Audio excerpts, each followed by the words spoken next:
یہ ہے مقبوضہ بلوچستان۔ آج منگل 4 جون سال 2024 ہے۔ بلوچستان ٹوڈے سے آج کی علاقائی خبروں کے ساتھ میں ہوں آپ کا میزبان الیاس بلوچ۔ کوئلہ کان میں گیس کے اخراج کے باعث دم گھٹنے سے ٹھیکیدار، مینیجر سمیت 11 مزدور ہلاک۔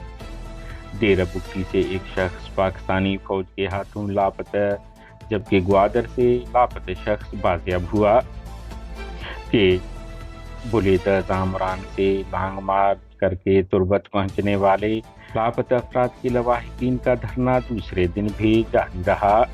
انہوں نے اعلان کیا ہے کہ جب تک ان کے پیارے بازیاب نہیں ہوں گے وہ ڈپٹی کمشنر کے آفس کے سامنے دھرنا جاری رکھیں گے۔ بارکھان کاروکاری کے الزام میں علی بخش نامی شخص اور زلیخا نامی خاتون قتل ہو گئے۔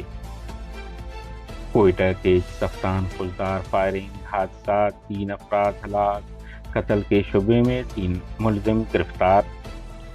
کوئٹہ کے نواحی علاقے میں کوئلہ کان میں گیس کے اخراج کے باعث دم گھٹنے سے 9 کان کنوں سمیت 11 افراد ہلاک ہو گئے۔ چیف مائنز انسپکٹر کوئٹہ کے مطابق پیر کو کوئٹہ سے 40 کلومیٹر دور واقع نواحی علاقہ سنجزی میں کوئلہ کان میں زہریلی گیس کے اخراج کے باعث دم گھٹنے سے 11 افراد ہلاک ہو گئے ہیں۔ انہوں نے بتایا ہے کہ ہلاک افراد میں 9 مزدور، ایک ٹھیکیدار اور ایک مائن مینیجر شامل ہے۔ ہلاک ہونے والے افراد کا تعلق صوبہ خیبر پختونخوا کے علاقہ سوات سے ہے۔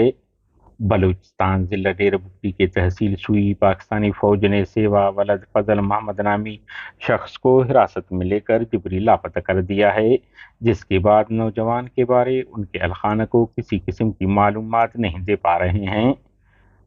علاوہ ازیں بلوچستان کے ساحلی شہر Gwadar T T C colony سے اگست 2023 کو پاکستانی فورسز ہاتھوں جبری لاپتہ ہونے والے جہاں زیب ولد امام بخش نامی نوجوان بازیاب ہوا ہے۔